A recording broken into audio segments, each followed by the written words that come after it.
श्रीरामाच्या पराक्रमाच्या वर्णन गीतानं दुमदुमलेलं सूर, पारंपरिक लवाजमात, शाही थाट, फुलांची उधळण, साखरमाळांचं तोरण लावून सजलेल्या रथात प्रतिष्ठापित केलेल्या राम, सीता आणि लक्ष्मणच्या उत्सव मूर्ती अशा मंगलमय वातावरणात रविवारी रात्री अंबाबाई मंदिरात राम रथोत्सवाची मिरवणूक काढण्यात आली। छत्रपती चॅरिटेबल देवस्थान ट्रस्टच्या प्रथेनुसार या रथोत्सवाचं आयोजन करण्यात आलं होतं।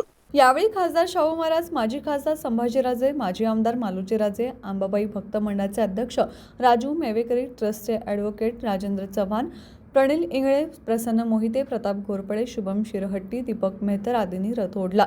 रात्री 9 वाजता राम रथोत्सवाला प्रारंभ झाला। आकर्षक रोषणाई, फुलांची सजावट, पाकळ्यांच्या पायघड्या घालण्यात आल्या होत्या।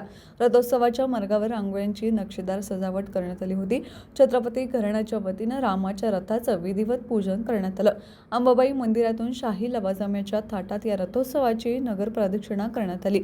शिवाजी छत्रपती चौकातून निघालेल्या मिरवणुकीच्या प्रारंभी संभाजी साळोखे, टोपकर, किशोर घाडगे, सत्यजित कदम आदींच्या हस्ते श्रीफळ वाढवण्यात आलं।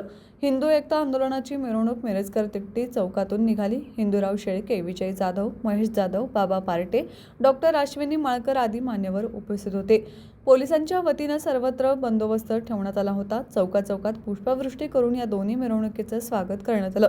श्रीरामाचा जय जयकार करत भक्तिमय वातावरणात रात्री या मिरवणुका विसर्जित झाल्या।